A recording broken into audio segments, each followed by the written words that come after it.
بسم الله الرحمن الرحيم الحمد لله والصلاة والسلام على أشرف المرسلين سيدنا محمد وعلى آله وأصحابه أجمعين. أنت كدب جلوكومada waa cudur ka mid ah cudurrada indhaha rida ee ku dhaca bani'aadamka waxaana keena marka uu bataan bareesharka indhaha ama biyaha indhaha ku dhex socda kuwaas oo dhibaato u geysta dareen wadaha aragga. marka waa kala baxda dhowr nooc oo mid angalka uu furan yahay ama meesha biyaha ay ka baxaan ay furan tahay oo la yiraahdo open angle glaucoma iyo mid angalkaas uu xiran yahay. glaucomada dad aad iyo aad u badan ay ku dhacdaa. dhibaatada kale ay leedahay waxay tahay wax calaamada ma laha oo qofka isla markiiba dhakhtarku la soo aadi karo. inta badan biyaha ayaa ku furma indhaha, aragga ayaa si tartiib tartiib u cuntaa qofkaas oo aan dareensanayn. dhakhaatiirtuna waxay ku tilmaantaa tuugga aamusan ee aragga qaada ama aragga ka xada dadka. haddii aan nahay Soomaalina aad iyo aad ay noogu badan tahay glaucomada, waxay ku badan tahay dadka madmadow oo Soomaalida ka mid tahay maadaama aysan lahayn calaamadna mar haddii ay disho dareen wadaha hadhow wax laga qaban karo ma laha. Soomaaliya markii aan cilmi baarisada sameynay waxaa ogaanay inay kaalinta labaad uga jirto cudurrada keena indho la'aanta.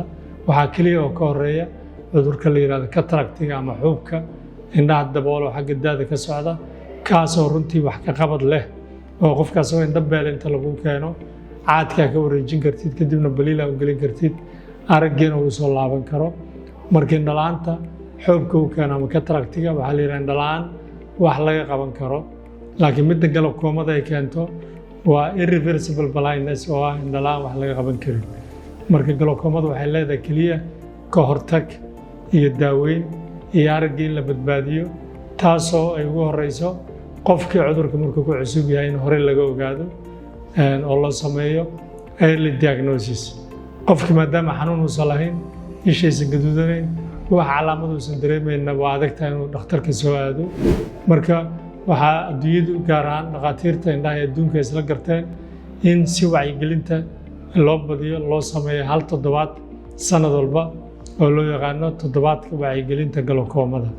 sanadkan waxaan ku jirnaa toddobaadkaas oo bilowday Axaddii 12 bisha Maarso 2023 dhammaan doonana Sabtiga 18 Maarso 2023.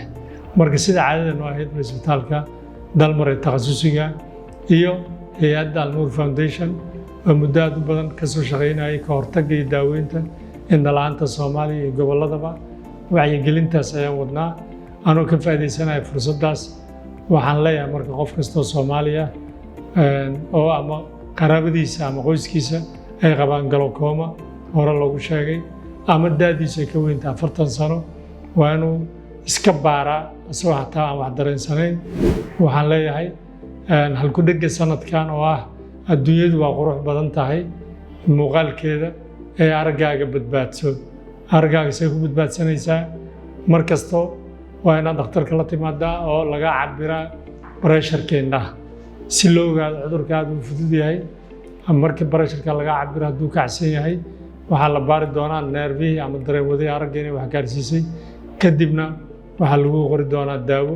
waxaa leedahay daaweyn lagu dhibciyo oo hadday wax tarto qofku wadaayo weligiis wax dhibaataan aan u keenayn una baahan doona dhakhtarka inuu si joogto loo soo xiriiro. waxay leedahay laser, waxay leedahay qalliin. marka dhammaan qalabkii lagu baari lahaa iyo daaweynteeda intaba isbitaalka ay diyaar ku yihiin.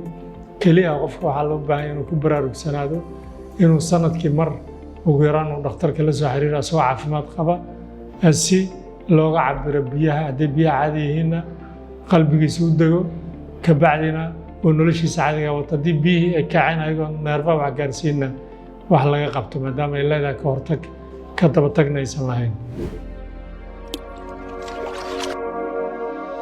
Dalmar Specialty and Teaching Hospital. Higsigeenu waa caafimaadkaaga.